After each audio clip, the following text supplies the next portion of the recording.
right, and we're back once again with the Lakers Fast Break podcast. It's Gerald Glassford coming right back at you here from Lakers Fast Break, Pop Culture Cosmos, Inside Sports Fantasy Football, and Game Source. We truly appreciate everyone out there listening to all of our shows. And if you can, please give us that 5-star review on Apple Podcasts. Plus, if you can like, share, subscribe, follow, or do anything that you can to support us right here at the Lakers Fast Break, it is truly appreciated. The Lakers, once again, pull out a victory. It is 96-95 victory over the Boston Celtics. And here today to talk about what's going on with the Lakers with 5 great things is a good man indeed. You got to check him out at Lakerholics.com. He's got his 5 great things articles up each and every time out. When you can, check it out. It's an awesome read. It is Jamie Sweet, and I want to thank you so much for stopping by, and we truly appreciate it.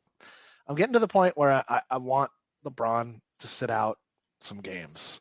I know that for him it's a source of pride, kind of same thing that Kobe would do, and I applaud and appreciate that, but there's nobody paying $150 to come and sit in the stands to see you. Everybody already has paid for their cable package. Like, you're good, bro. You know what I mean? Like, you got to be there at the end. You got to be there at the end. You got to be a little fresher than he looks this season. He just looks a little content to, and again, maybe it's just early season, like ramping up activity the way he does, and that's fine. But I'm a little worried about Braun this season. I don't know why. Same way I was worried about Detroit.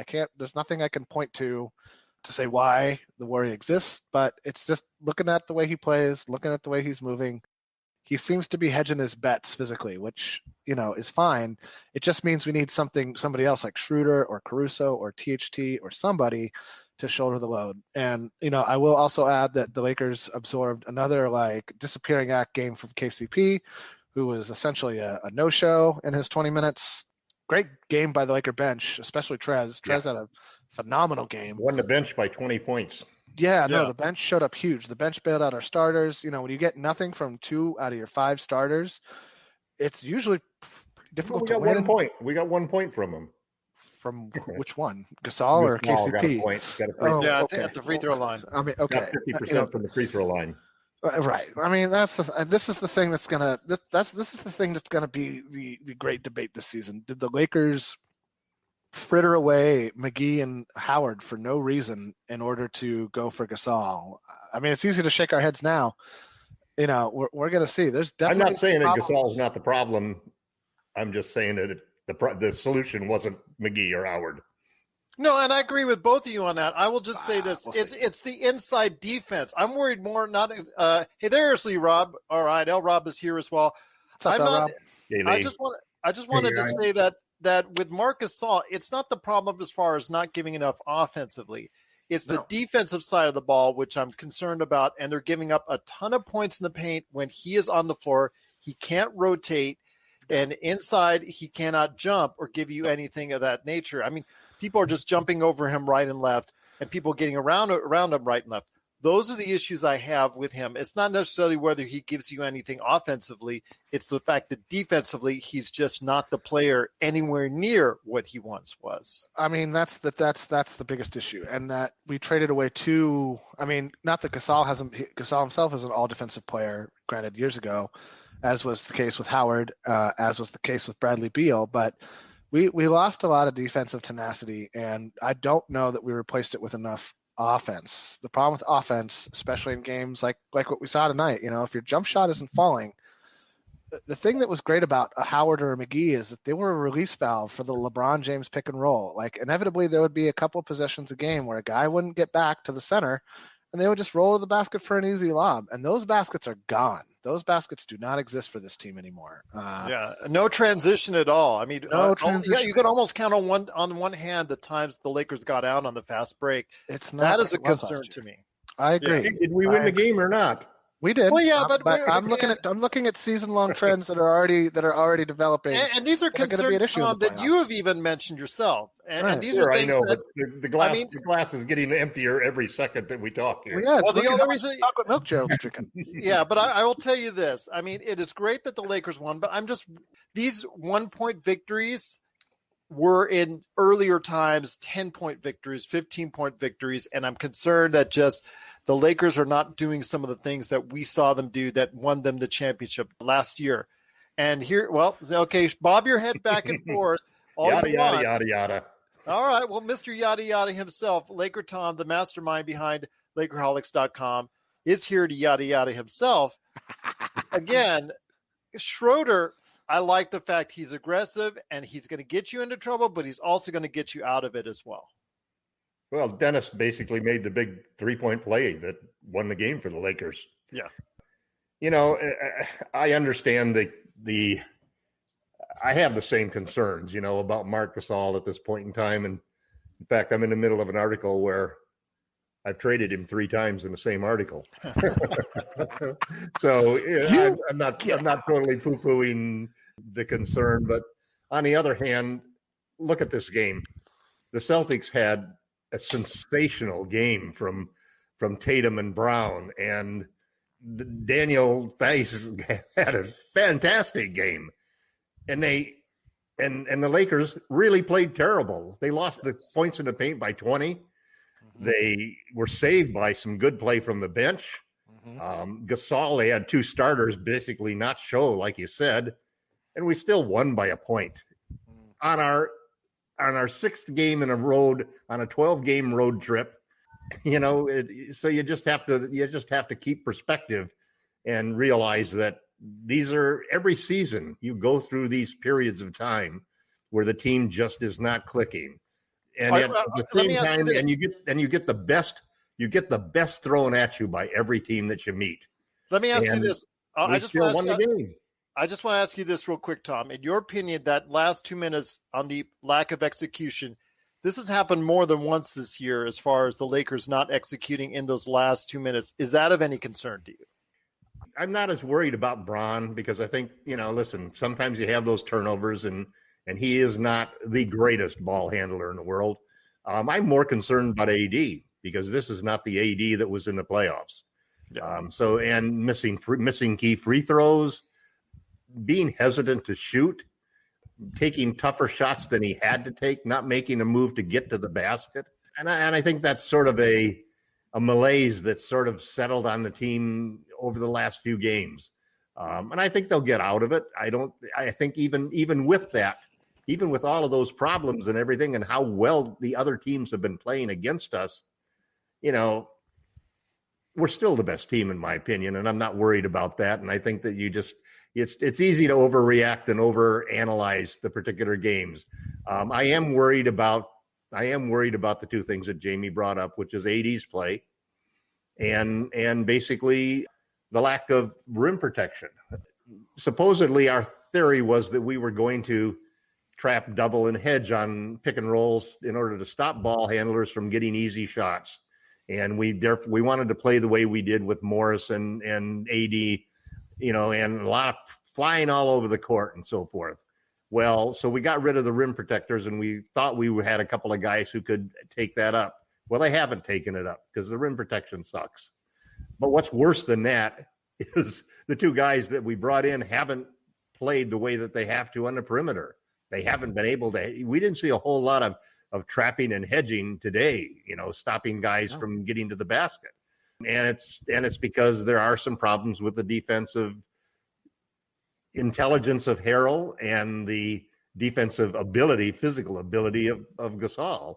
And as far as the easy dunks that you were talking about from somebody being in a dunker position, the problem is if you get the ball to Gasol in those positions, he can't even get up there to dunk the ball. Yeah. So, I mean, that's why I traded him 3 times this afternoon. Well, with the that'll be on Lakerholics.com tomorrow. Yeah, I'm sure it will be. But AD, I just don't see the help blocks that you saw last year him getting. No. And I just don't see the team in transition as much as they should be. Those are the concerns I have right now. I think other teams make adjustments for those things. I think what you saw you didn't see a whole lot of aggressive follow rebounding by any of the teams on this road trip. Everybody, the minute a shot goes up, everybody is sprinting back, just trying to make sure that we don't get easy baskets. And those are things that'll happen as teams make adjustments. But, you know, we didn't play well. You know, and we still won. We didn't play well, and we still won. Yeah, and we didn't play well in Philadelphia, and we should have won that game. And we should have won, right? And we didn't play well in in between those two games in Detroit, and we got shellacked at the end of the game. Yes. Well, that's not. It is the NBA, folks. Detroit never happened. It was a trap. But getting back to, I know it's a trap. But we did win in Boston. Good game today for Dennis Schroeder. But here today to talk about the game is a good man indeed. You got to go ahead and check out his conversations that he has all the time at Lakerholics.com. It is LRob. And LRob, thanks again for joining us. I want to hear your impressions on the bench today. Montrezl Harrell for the past two games. I mean, these are really the first two games all season that he's really not performed at all, anywhere near what the expectations were. Today, he showed exactly why he deserves to be a part of this Lakers team.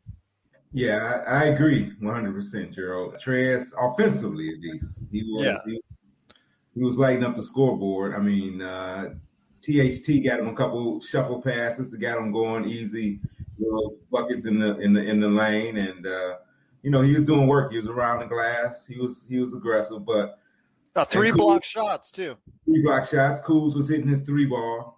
And Kuz, I thought it was a mistake by not having Kuz in the game at the end and having Harold in defensively. I just think he would have gave him a little more flexibility against Brown and Tatum. And I almost jumped out on seat when he let Tice get that offensive rebound. It's like, dude, you got one thing to do at the end of the game. You had one job. You're between. They've never heard of blocking out, Lee. They have not heard of blocking out. It almost cost you the game. It's like you can't have lapses like that if you want to win a championship. So I'm kind of on the side of Jamie and Gerald. Tom, I mean, I know it's a win, but man, and it's against the Celtics, but man, it's hard to feel good about just the way we played. But yeah. I thought the bench was good. The bench did their job, but you got KCP giving you 0. You got Gasol giving you 0. So that's, you got 40% of your starters giving you nothing today. KCP, You talked about the running game. He had a wide open, he had an open layup and he couldn't finish it. He's passing up shots. It's like, I don't know what's the matter with him, but today he definitely wasn't into the game. He's a slow starter. He's again, it comes down to the point where he's streaky. He is a very streaky individual. And there could be games where he's silent and he disappears. And the thing is, he can produce for you when it matters the most, as we saw in the finals. So I'm never going to question that and question his heart there. It's just that his type of mentality and the way he plays, he either has to get really involved right off the get-go, or, he's just not that guy that comes in the second or third quarter and can produce for you. He needs to be involved right from the get-go, or else he just gets, I don't know if it's a lack of focus or he just says, you know what, I'm going to it's everybody else's game. It's not my game today, and just leaves it alone. But it's a matter of, you have to keep individuals like that are not going to take it upon themselves to go ahead and go all the way like that. Like LeBron. LeBron, if he has a bad first quarter, he's going to go ahead and make up for it in the second, third, or fourth. He just does, not every player has that kind of makeup. And it just looks like KCP. KCP is just a matter of him going at it, and he needs to have the ball early and often in order to stay focused and in this game.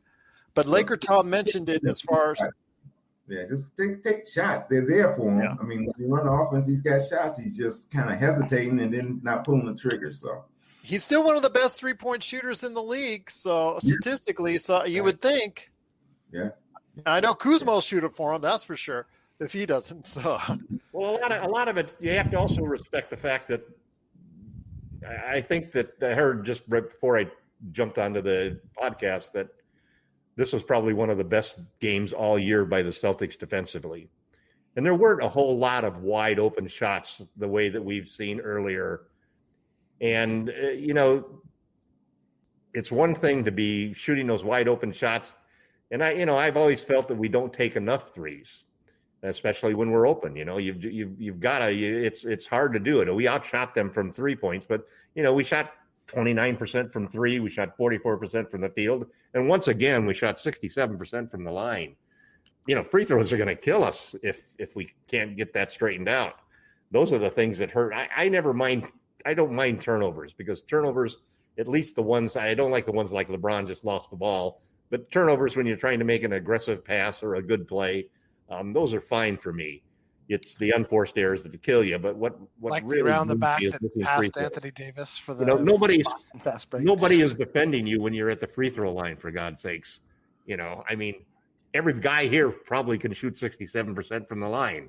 I mean, you can't count on Boston shooting 64% from the line. I mean, you did outshoot them today, but when you're talking 68% on your own side, that's not much to brag about. So you really can't count on Kemba Walker going 1 for 12. Well, the thing is, actually, so far this year, you pretty much can. Kemba, since the bubble, has not been the same. Really had problems. Yeah, even since the knee injury before the bubble. Yeah, he was ramping up. They were trying to isolate him for. I'm surprised that he didn't have surgery after that. To see. I mean, it's got to be something. If you'd have told me now exactly who the easy shot he had to make there at the end, it was a good move. That pull up that he missed. I thought it was going to go in. It almost did. His shot looks good. He's just not getting lift on it. Hit the heel and came popping back out. Thank God. But if you'd have told bounced before Tice could get that shot up there. But if you'd have told me who was the best player after Brown and also Tatum, I'm going to tell you it's Marcus Smart right now because since the bubble, since his knee, his knees, of the Celtics. Yeah, and since the knee trouble with Kemba Walker, he's not been the same player. I mean, just seeing him now it's kind of painful to watch because of how good he was with the Hornets. This is Raphael from NBA Draft Junkies.com, and you are listening to the Lakers Fast Break. Check out what's been going on with the Pop Culture Cosmos Show and the PCC Multiverse. People are just losing their minds trying to consume Marvel products right now, and I don't blame them. This is some of the best entertainment you can get on TV and big screen right now. If something's going to be successful or not, they look at the mentions, they look at the likes, they look at the retweets and the tweets and the subtweets and the tweets, and they look at all of that to say, okay, this is actually going to garner a lot of attention. Is it going to be enough, though? I think the fish out of water syndrome might be enough for somebody like us, because it's going to be hilarious to watch two stoner kids we saw barely make it through high school now live in a society that they fully don't understand because they've been stuck in a decade and never came out of it. Facebook stars, not ninja stars, okay? I know how some people take things literally, so don't throw ninja stars at us, but like the Facebook stars, click on those. That's what we want. That's the Pop Culture Cosmos Show. And the PCC Multiverse. Catch our shows on Worldwide Radio 7 days a week and wherever you get your podcasts. The Lakers, again, they eked out the victory 96-95. But LakerTom, I wanted to hit on something where you were talking about positioning out. And you were joking with LRob that nobody does it anymore and positioning out. If anybody should go ahead and try to put a body on people, it should be Marc Gasol. And I don't see him doing that. He's close to 300 pounds, 7 feet tall, and he's not doing that. I see him try to jump with these players. And it's almost comical. You look at these guys who've looked at all of the legends. They've gone and watched Kobe and how he makes moves, and they've watched Shaq's footwork and how he gets free underneath and so forth. They ought to go back and watch somebody like Dennis Rodman or Moses Malone and understand how much you can control just by totally dominating position. Well, Rodman's probably the best. Rodman's the best at it because of his sheer size. Compared to who he is playing against. No, they don't. I mean, it's just guys have runways to dunk the ball and off of those things. It's one interesting thing I thought about this game, and it'll be interesting to see if this is a trend that's happening, because the Lakers with an 11-man rotation I've always been screaming all year that an 11-man rotation is a nightmare, and you basically either have to narrow it down to 9 players or sit 2 people every game in order to, give people rest, but you just can't play 10 or 11. Which is what they did today. Today, they sat 2 people, Morris and they sat the 2 people who basically I think have been the least contributors, and they moved THT up into the 9-man rotation, and I thought Taylor played very well tonight. Me too. Everybody complains about his defense, but his defensive rating is second on the team behind Caruso and under 100, at least before this game, and probably still will be. Yeah. He had 2 steals tonight, 4 rebounds, 2 assists, 6 points, some great baskets underneath. And I think that he's going to be pushing to be getting more and more playing time. I know that there's a tendency, and Jamie commented about it on the article that I wrote for Lakerholics.com about who's going to be the point guard of the future for the Lakers. Is it Dennis Schroeder or is it Taylor Horton-Tucker? And the coaches basically feel that Horton-Tucker is a point guard. That's the role he's going to play in this team. He's a playmaking guard. He's not a shooting guard. Well, I want to go ahead and ask LRob this real quick, if I can. LRob, when you watched the game today and you saw what you saw, I mean, are you coming out of it? I mean, obviously, he's satisfied that the Lakers are victors, but do you really have that great sense of accomplishment? I mean, I felt better, to be honest with you, when the Lakers just narrowly losing to Philadelphia and the way they played and the way they came back, rather than today where they just barely escaped after 2 minutes of poor execution. Which do you come out with a better perception of when it comes to the Lakers? Well, I mean, in the Philly game, you got Joel Embiid and Simmons, and I mean, Philly's a better team than Boston. And they play much better at home. Yeah, and I thought we fought better against Philly despite losing, but against Boston, I mean, trap. You wait until the fourth quarter to start trapping Tatum. If you trap Tatum and those guys, make Marcus Smart score.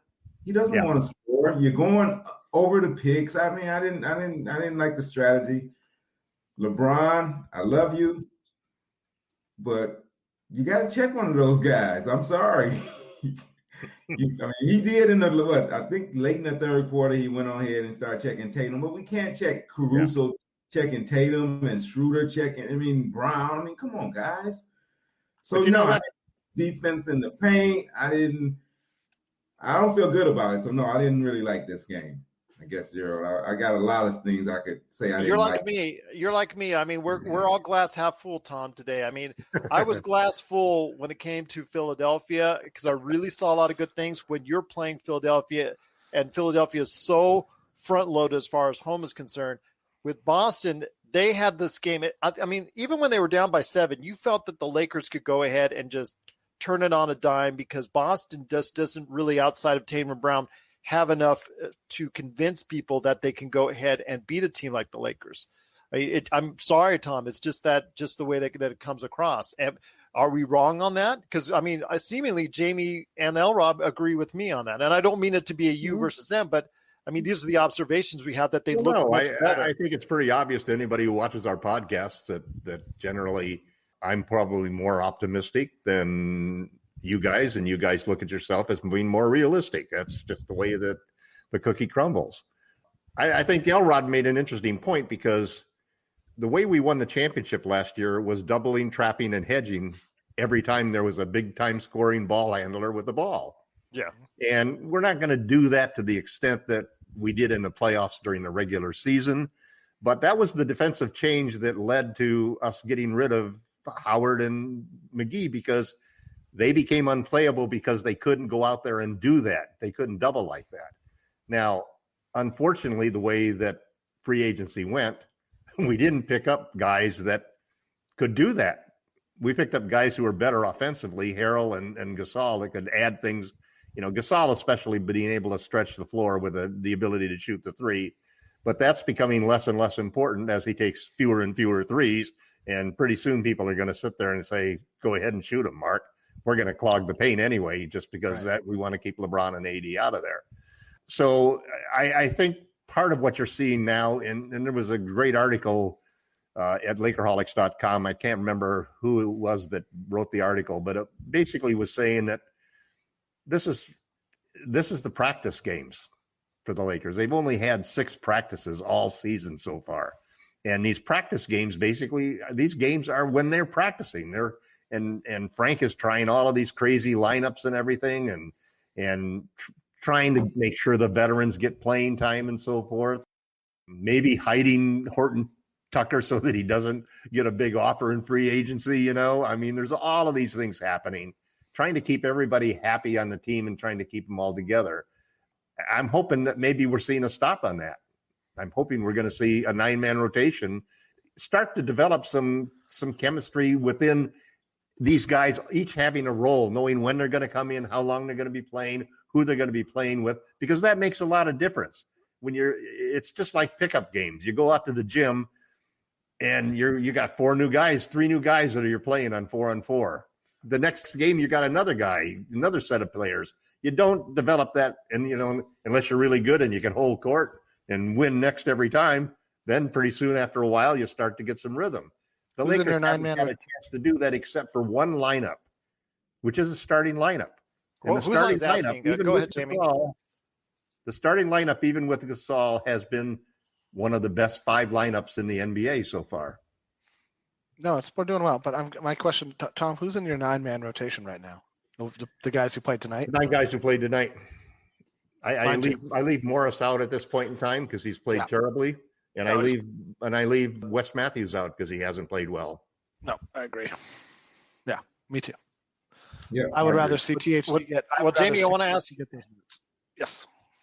I wanted to ask you this real quick. When it comes to the actual game going forward, because they've got a game in Atlanta, I mean, how can you keep the focus from becoming another trap game, Admiral Ackbar?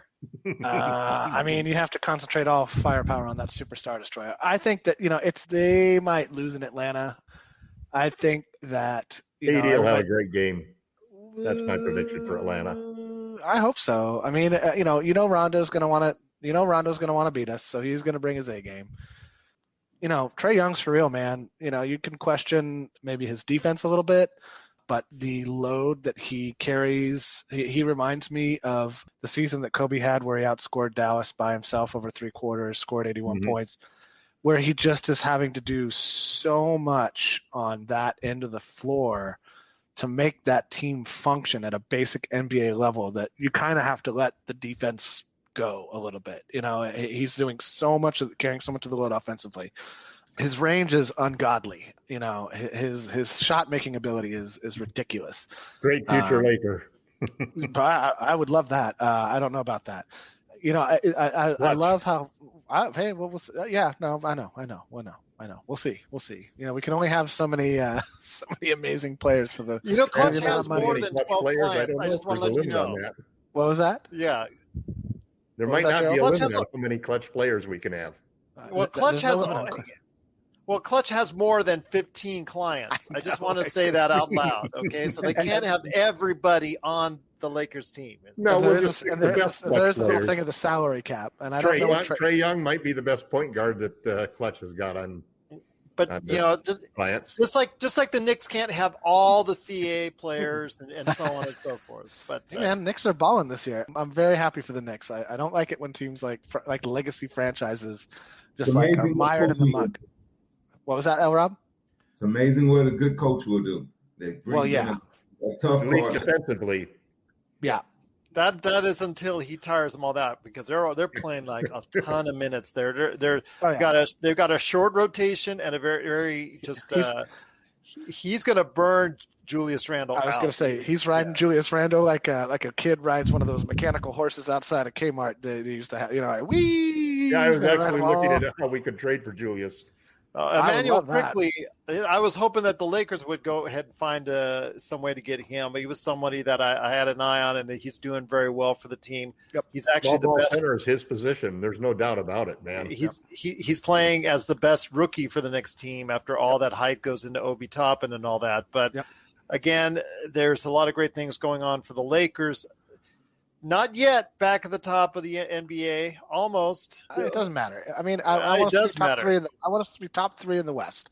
I want us to be top 3 in the West. We'll see. They're 15-6 right now. But LRob, I want to ask you this before we head on out, my friend, and that is this: with the Lakers going forward, what things are you wanting them to focus on first? I mean, when you're going back and you understand that Frank Vogel's going to have a discussion with the team.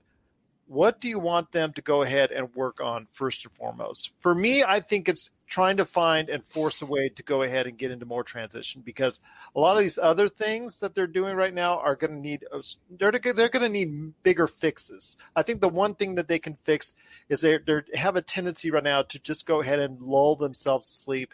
I see them walk the ball up too many times. I see them being, just going ahead and just, okay, Schroeder's going to take it, but I see him slow up. Instead of just go ahead, go for it.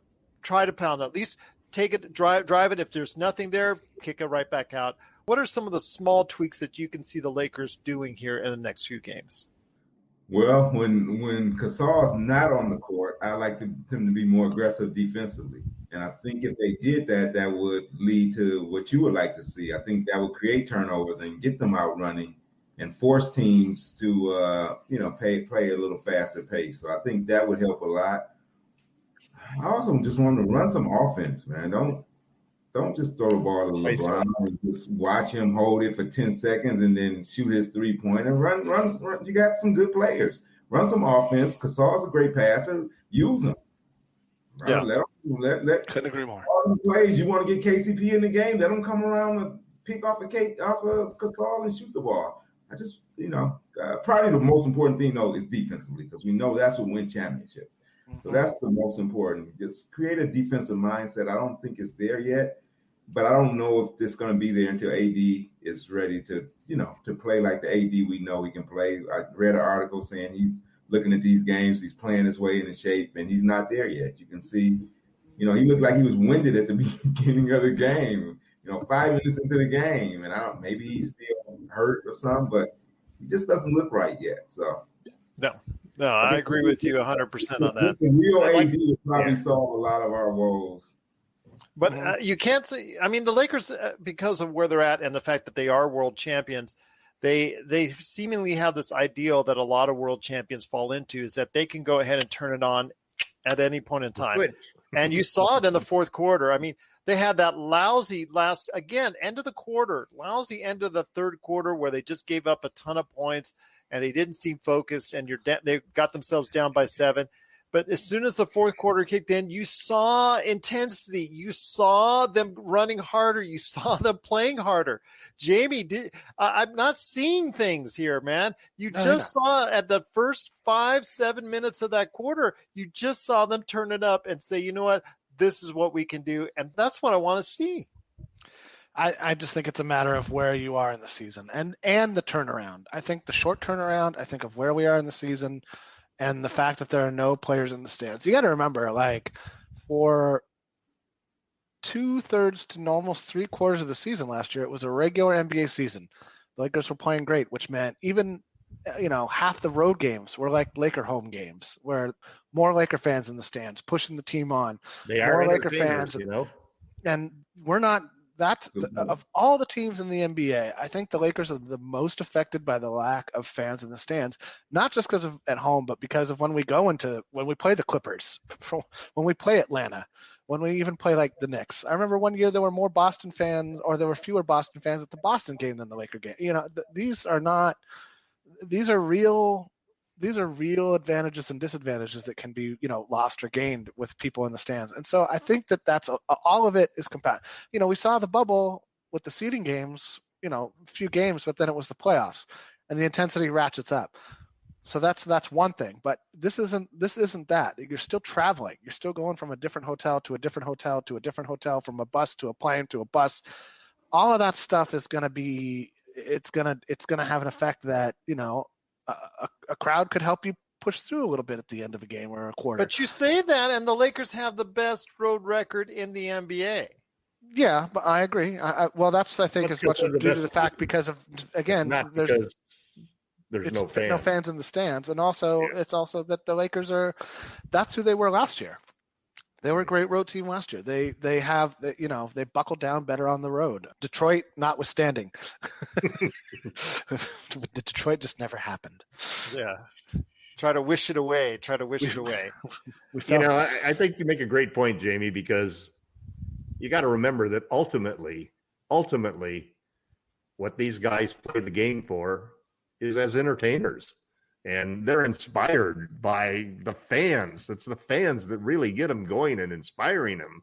Especially in the regular season. Home court advantage is all about, and there's no home court advantage anymore for anybody. Nobody. And like you said, the Lakers, they had this little semi-home court advantage everywhere because there were a lot of Laker jerseys in the stands, whether it's Detroit or Boston even. I remember those MVP chants for Kobe, and all of these people are saying, wow, look at the Boston fans are rooting for Kobe. Bull. Nope. Or excuse me, Gerald. You could Popro. It was the Laker fans in the stands that were screaming MVP, man. Come on. Be serious. Edit that one out in Popro, Gerald. Edit that one out in Popro. So, I think that's an important factor, and then the travel thing is another thing. I think that the travel has really hurt the Lakers on this trip. Well, it's the Grammy trip. It's the Grammy trip, right? For lack of a better word, it's the Grammy trip. It's right about the Grammys would be. I think that Frank sees what's happening, and I'm hoping that he's going to. And I think Lee is exactly right that we can't be passive on defense. We can't be reactors on defense. We have to be proactive. We have to be aggressive. We have to make them do things that they don't normally do. And that means you take the ball out of the hands of the Tatums and the Browns. You take the ball out of the hands of the Hardens and the Steph Currys and so forth. And you force them to do things that they're not used to, and you fly around and rotate, because that's the defense that we bet everything on. That's the defense that won the championship for us. And if we make any trades at the trade deadline, it's going to be to improve the roster with people who can play that kind of defense. It wasn't a case of we need to get back to being able to do that. And there are a couple of players who were big keys to that who aren't living up to it. One of them is obviously Anthony Davis, who I'm sure AD will tell you the same thing he said a few days ago, that we played like crap. And then the other one is Markieff Morris, was the mainstay that really, along with Davis, won that championship. He was the guy who put Dwight Howard and JaVale McGee to the bench. And now he's not even in the rotation. And, he's like the 10th or 11th guy. So I'm hoping that Frank will start narrowing down the rotation, sticking with fewer players out there, getting everybody so they can get into a pattern so everybody knows what their role is. Right now, we're playing too many combinations of lineups that have never played with each other and don't have any chemistry together. And then hopefully we get home and we'll get a little home cooking and things will be better and we'll start to get past this. But we definitely have fallen into a malaise, because the last 3 games haven't been fun games to watch as a Lakers fan. Maybe it's COVID or whatever, but I haven't had the same normal, totally over intense attitude toward the games that I used to have last year, where I'd be biting my fingernails and throwing things at the wall and so forth. Like the players. Now I'm just sitting there. I watched the last few seconds when the Celtics are trying to score, and I'm just sitting there watching it. It wasn't like I was really screaming, "No, stop him!" or anything like that. It's just because I knew that, hey, it's not going to matter. And usually I feel like my yelling and screaming actually is heard by the players, just like the people in the stands. I've always believed that. As crazy as it sounds, I truly believe all my life, all of the 50 years that I've rooted for the Lakers, that I make a difference. Well, you do. There you go. I mean, he's got a superpower that nobody else was aware of. That's amazing. Every fan on watching the game thinks that. He's the Aquaman of the Lakers. I can tell you myself, I was energized. I was not sitting down in the second half, or I was not sitting down in the fourth quarter. I was back to my old self. Like I was jumping around. By that. I was angering my youngest daughter. Dad, sit down, sit down, sit down. Be quiet. You're yelling too much. That's what I hear. That's when I know I'm really getting into it. And then definitely today I was getting into it. And that bucket by Schroeder at the end, or near the end, definitely had me going back almost like as good to the level as I was in the finals. We're signaling the ref for a quick timeout, but we'll be back with more of the Lakers Fast Break podcast. Hey Lakers fans, looking for the best place to go for up-to-date news, information, original videos, articles, podcasts, opinion pieces, and discussions about the world champion Los Angeles Lakers? Well, look no further than LakerHolics.com. With a legion of followers always there talking about everything Lakers and the NBA, there's no better place to go to share your fandom as the team heads toward another championship run. So stop by and be part of the conversation today at LakerHolics.com.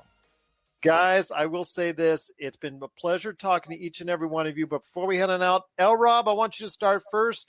What are you looking forward to in the next week for the Lakers as they finish their road trip? Remember, they have played more road games than anyone in the NBA. I think one other team is tied with them at 13 games, but they've played more road games than anyone. What are you looking forward to seeing in the next week from the Los Angeles Lakers? I would like to see THT get the regular minutes he's got in the last few games. Give him 15 minutes. That'll give him that energy that those other guys can't bring, and that'll help. That'll give them a little more aggressiveness, I believe. And then I just want to see AD just continually around in the shape, those two guys. More minutes for THT, AD bringing just a little more intensity defensively each game. Jamie, before we head on out, what 5 great things that you want to go ahead and see from the Lakers coming up here in the near future?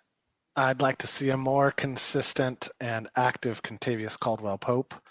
I would like to see the keys of the half-court offense given a little more to Dennis Schroeder and let him work a two-man game with Gasol and AD and give LeBron a little bit more time off on that end. And I agree with both the things that LRob said. And I also want to real quick give a shout-out to Candace Parker and Chelsea Gray. Thank you for your time as Sparks. I know this isn't a Sparks podcast, but they're the other LA basketball team that is the second best. They're the second best LA basketball team, in my opinion. Clippers are third or fourth. I think there's a rec league and Whittier that's maybe a little bit better than. Don't forget the Trojans. Trojans I mean, that's UCLA. No, even though I'm not a Bruins fan, they are 23rd ranked in the country. So and leading the Pac-12. Fair enough. But, and USC's right behind. Go Trojans. But the true CP3, love you, Candace. Thanks for everything you did, and congrats on your championship, and good luck in Chicago. And then, I just want to see us finish out the road trip strong with a win. It's going to be tough. Atlanta's playing a lot better than they have been in years past. And like I said, Rondo's probably going to go off for like a 30, 15, and 20 game, 30 points, 15 rebounds, 20 assists, and that he's going to give LeBron a, high five, like, see what you're missing, baby. Again, that's just some great thoughts right there for you. I know we'll also see some 5 great things on Lakerholics.com from you. I wanted to go ahead and Chelsea Gray, well, welcome to Las Vegas. There you go. For her. You got a great point guard. You got a great point guard. And Candace Parker, again, just thank you for everything she did for the Sparks. And Las Vegas needs it. Anything that I can do to help out this area, which has been so hard hit. And Golden Knights right now have been hard hit because they're not even playing games right now due to coronavirus because the team's got it. So we'll see what happens there. But LakerTom, before we head on out, my friend, I know you were looking at some things coming up here in the not too distant future for the Lakers. What are you looking forward to seeing them do to just make small little tweaks right now in their game going forward? Well, I think, like I said earlier, I think everything that LRob and that Jamie said, I agree with 100%. I just want them to get past this malaise, get back home, start playing aggressive defense, start dominating defenses in the first half. Again, teams got off, the Celtics got off to a great start, even though I couldn't see it because of Comcast.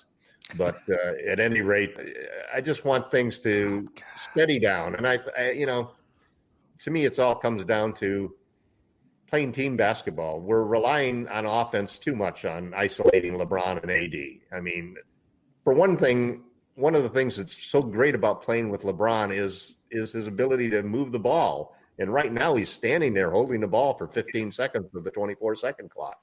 And AD, the same thing, get the ball to these guys on the move, make quick moves, go to the basket, shoot the threes, don't worry about it. And then on defense, let's trap and let's hedge and let's double guys and let's force people to do things that they're not doing. In other words, we've got to be the aggressors at both ends of the court. That's how we won the championship, and that's how we'll straighten this malaise out and get ourselves on track again. Albert Tucaro stopped by and left a comment with us right now. LeBron, and of course, obviously a LeBron fan indeed. So, yeah, I mean, LeBron is still for us the MVP right now.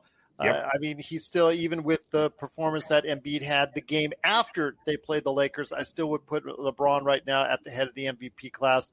I still think he is a little bit above Jokic and also Embiid right now. But definitely thank you for the comment right there. LakerTom, Lonzo Ball had a great game the other day. You put him back in the trade market for the Lakers? Just wondering. The problem is there's just not a fit that works right now for us. Okay, well, you can get. We don't need a point guard who can't make his free throws and is afraid to attack the basket. So I love his defense. I think can be a good 3-point shooter. And I love his playmaking and his passes ahead for fast breaks. But I'm not going to willing to trade $13 million of our payroll for him. There's nobody that makes much money that I trade. I wouldn't trade KCP for him. I wouldn't trade Dennis for him. I wouldn't trade Errol for him. And we don't have a bunch of guys that we could put together to get him, Now, I might be interested in Julius Randle as a small ball center. I think he would be fabulous. I've always loved Julius as a 5. I worry about his defense at times, but he's playing. He could play great defense when he's motivated, but he goes through these periods where he doesn't. So, you got to give credit to the Knicks. Their new coach has got them playing defense. They're like the 5th ranked defense in the league, I think, at this point in time. 28th on offense, but almost shooting 35% from 3 this season. So he's really rounded out his game. No. His assists has been really something to be proud of. You can look back at guys the Lakers have drafted and put together a pretty good team of guys that we've sent away. Well, since you don't want to go ahead and trade for Lonzo Ball, I will tell you want to trade for him, but we don't have the pieces. Yeah. Well, since you can't, and since you have it, the next best thing I got for you, because I'm still trying to look for that super sweet warm-up suits that they had on today, the gray with black trim. No, those weren't as good as the ones when they got the championship rings. Well, okay, I'll take the championship. But $275 for a hoodie is a lot of my I'm just saying these are the ones they were wearing tonight were really awesome. And while I'm trying to look for it on the NBA store, I got something for you. It's on clearance, it's on discount. It is a Lonzo Ball hoodie you can get for yourself right now. Just $26.99. $26.99 right there for you. Post the link in the chat. Actually, I'm sorry, $29.99 for you right there. Oh, for you. Too much. Just like his qualifying offer. Too much. Yeah, well, it was 64. But I'm still looking for that sweet warm-up suit that the Lakers were wearing tonight. My search will continue. I'm sure I'll have to pay it dearly for it if I ever decide. I'm resurrecting some of my old-time favorite trade targets. Okay, we'll trade for some of those sweet suits. There you go. I'll take some of those warm-up suits, the gray and the black trim. That looked awesome. I'll tell you what, I'm thinking about that for this Christmas. Maybe I'll sell Mrs. LakerTom's cookies for those. Yeah, so let's see what we can do. All right, guys, it's been great. Have a lot of fun. Yeah, there you go. Well, what can I say? They were just awesome to look at. I'm just like, you works of art. Mine. Yes, I might have to get some GameStop money, though, for that. But before we head on out, guys, I just wanted to go ahead and say it's been great having you aboard once again. The Lakers, once again, pull out a victory. Didn't come easy, but it still came for us. It is 96-95 victory over the Boston Celtics, and any win over the Boston Celtics is a good one indeed. That's right. Amen. Yeah, that's for right. Sure. Guys, it's been great having you aboard this time around for the Lakers Fast Break podcast. Once again, we will be here after the game on Monday. That's Monday. They're going to be playing in Atlanta. So we'll be here after the game in Atlanta right here at the Lakers Fast Break podcast.